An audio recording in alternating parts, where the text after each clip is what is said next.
customer calls me on a day off, expects me to provide service.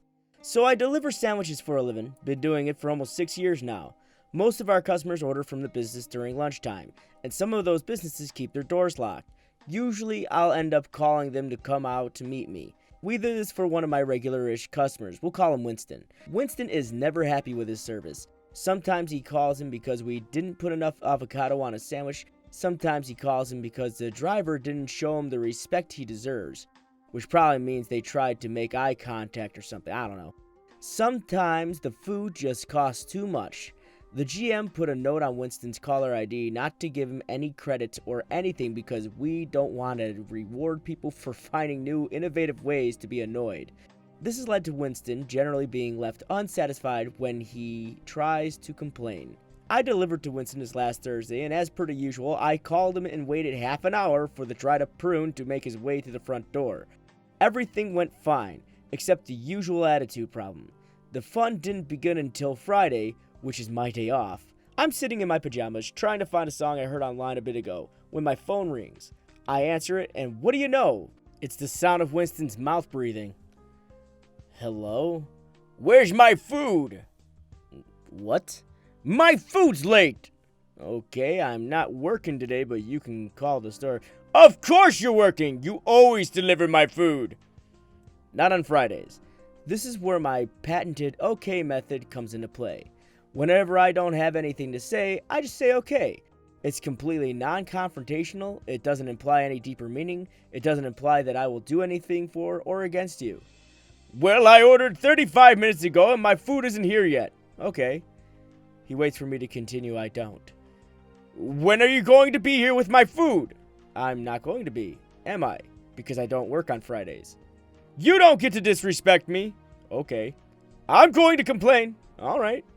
He didn't respond immediately, so I just hung up and went back to looking for that song.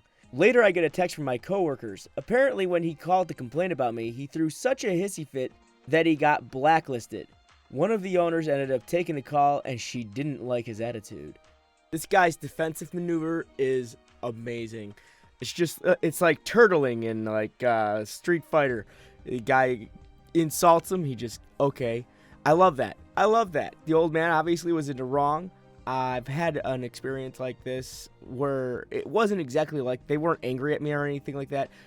Because sometimes I get sent out on a delivery and I use my phone to call people and tell them, hey, I'm here, because out here, for some reason, people don't believe in these little things called doorbells, and they're really suspicious when you knock on their door because I think they're most of the time expecting the police to be there.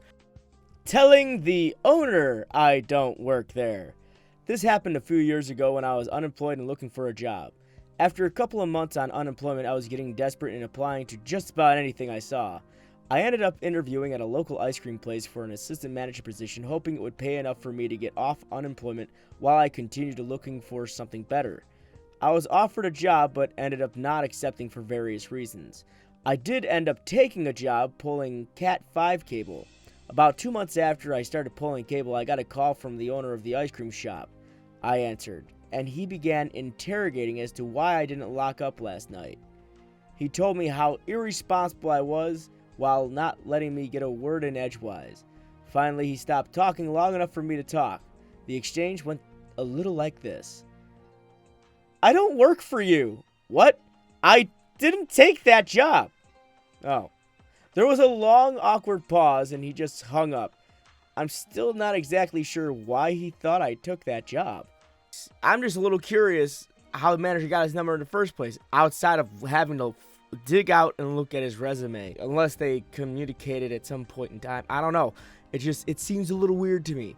And also, shame on that manager for not knowing who works for them. That's kind of important. An ice cream shop is pretty tiny, and they like, the staff are usually about 10 to 12 people for the staff. Mistaken for the many. Here's a situation that may or may not apply to I Don't Work Here Lady. I'm one half black, as evidenced by my Reddit Addy. My first wife is white, Jewish, and 13 years older than I. Our son is very fair and has a stereotypical Jewish look, i.e. prominent nose and a Jewfro. At the time, we were living in Jacksonville, Florida, the Redneck Riviera. One day, I went to Jitney Jingle to buy diapers. I put our son, he was a year old, into the shopping cart seat and proceeded to the baby section. After I put a box of diapers into the cart, I made my way to the checkout. As I was waiting in line, a sweet old Jewish woman came up to me and said, "What a cute little baby. My daughter is looking for a babysitter for her son. How much do you charge, and can I get your phone number?" I smiled and said, "Sorry, I'm all booked up for now." Nothing more, except that my wife and I had a good chuckle when I returned home to relate what happened. You know, at first the title got me a little confused because it said Manny, and I'm reading this and I'm like, wait, no, she's being mistaken as being like a nanny or something like that, and I'm like, I'm an idiot because that means dude. He's a dude that's the nanny, but he's not, and so because he did was a play on words. Essentially, it was a play on words, and I'm just stupid.